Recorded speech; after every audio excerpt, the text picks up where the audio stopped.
और जिस तरह से खबरें आ रही हैं कि आंसू गैस और उससे पहले किसानों को रोकने के लिए, आंदोलन को खत्म करने के लिए कीलों से लेकर के न जाने क्या क्या दीवारें तक खड़ी की गई और प्रशासन के माध्यम से जो सरकार कर सकती थी वो सरकार कर रही है। दिल्ली की सरकार जानबूझ करके किसानों की आवाज दबाना चाहती है। ये वही सरकार के लोग हैं जिन्होंने किसान को कहा कि उनकी आय दोगुनी हो जाएगी, फसल की कीमत मिलेगी, एमएसपी लागू करेंगे। कुछ वर्षों पहले हमने और आपने देखा किसान आकर के धरने पे बैठ गए। 800 से ज्यादा किसानों की आत्महत्या हुई या हत्या हो गई, जान चली गई। लेकिन उसके बावजूद भी सरकार किसानों को एमएसपी देने के लिए तैयार नहीं है। तो जो सरकार किसानों के नाम पर वोट लेना चाहती हो, जो सरकार स्वामीनाथन जी को भारत रत्न दे रही हो, जो सरकार किसानों के नेता चौधरी चरण सिंह जी को सम्मान दे रही हो, भारत रत्न, आखिरकार किसान को एमएसपी क्यों नहीं? या एमएसपी देना नहीं चाहती सरकार? बड़े लोगों से मिली हुई है सरकार, जो लोग मुनाफा कमाना चाहते हैं उनसे सरकार मिली हुई है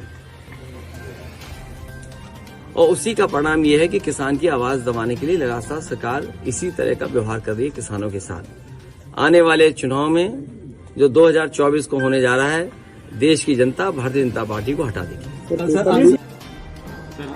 किसानों का आंदोलन है, दिल्ली की तरफ कूच किए हैं सारे किसान,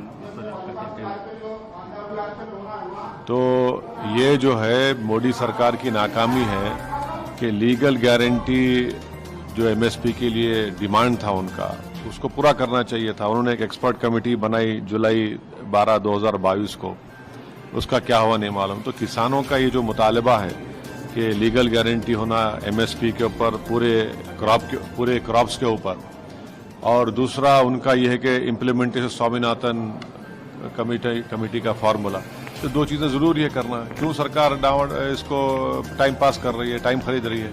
अब आप ऐसा रोक रहे हैं, ऐसा कोई एक फौज आने वाली है पड़ोस की देश से। अरे किसान है भाई, क्या होने वाला है?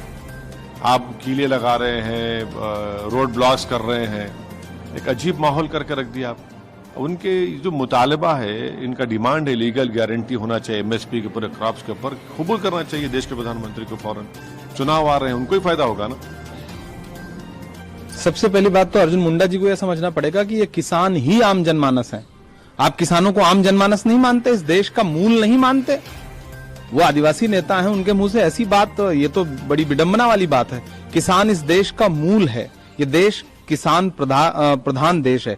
ऐसे में 700 जवानों की, किसानों की जान लेने के बाद भी सरकार ये कह रही है कि हम देख रहे हैं, हम देखेंगे। कब तक देखेंगे आप? तुझको कितनों का लहू चाहिए अर्ज़े वतन? कितनी आहों से कलेजा तेरा ठंडा होगा? और कितनी कुर्बानियां आप मांगते हैं? और जब किसान प्रदर्शन करने के लिए, एक लोकतांत्रिक देश में किसान प्रदर्शन करना चाहते हैं, तो आप उनके सामने कटीले तार बिछा रहे हैं, आप कीले लगा रहे हैं। जो आपको चाइना बॉर्डर पे करना चाहिए था, वो आप किसानों के साथ दिल्ली बॉर्डर पे कर रहे हैं। इससे शर्मनाक क्या हो सकता है? पिछली बार भी ऐसी ही परिस्थितियां थी, किसान साल भर चुपचाप बैठे रहे।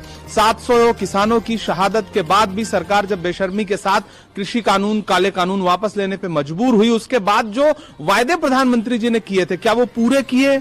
नहीं किए। उनका कहीं कोई जिक्र पार्लियामेंट में, बजट में, कहीं कोई जिक्र नहीं है। अब ऐसे में आप चाहते हैं कि किसान चुप होकर के बैठे रहे? किसान अगर प्रदर्शन कर रहे हैं, अपनी मांग रख रहे हैं, तो ये सरकार क्या सिर्फ धनवानों की बात सुनेगी, सिर्फ उद्योगपतियों की बात सुनेगी? किसानों की क्यों नहीं सुनेगी? हरियाणा के इसके पीछे राजनीति हो रही है।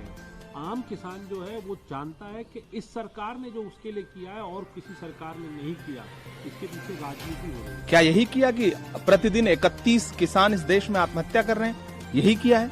प्रतिदिन सरकारी आंकड़ा है कि 31 किसान, 31 किसान डेली आत्महत्या करने को मजबूर हैं। यही किया है सरकार ने। 700 किसान सिंगू बॉर्डर पर, बाकी जगहों पे शहीद हो गए प्रदर्शन करते हुए। यही किया है सरकार ने।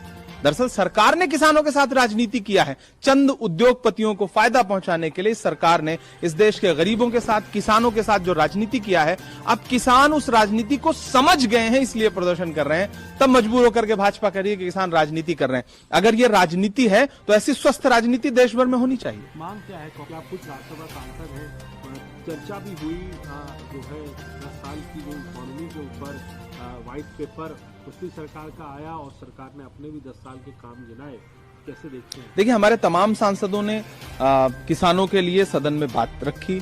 जो ये बजट था वो बजट पूरी तरह से उद्योगपतियों का बजट था, कोरे वायदे थे, झूठ था, भाषणबाजी थी, चुनावी बजट था। उसमें भी किसानों को स्पेसिफिक उनको उद्देश्य बना करके कुछ भी ऐसा अनाउंस नहीं किया गया जिससे किसानों की पुरानी मांगें जो लगातार उन्होंने देश के सामने रखी थी उसका हल होता हुआ दिखता। हमारी जो लगातार मांग है एमएसपी की गारंटी, है सरकार क्यों नहीं देना चाहती? सबसे महत्वपूर्ण बात यह है किसानों की आय दुगुनी करने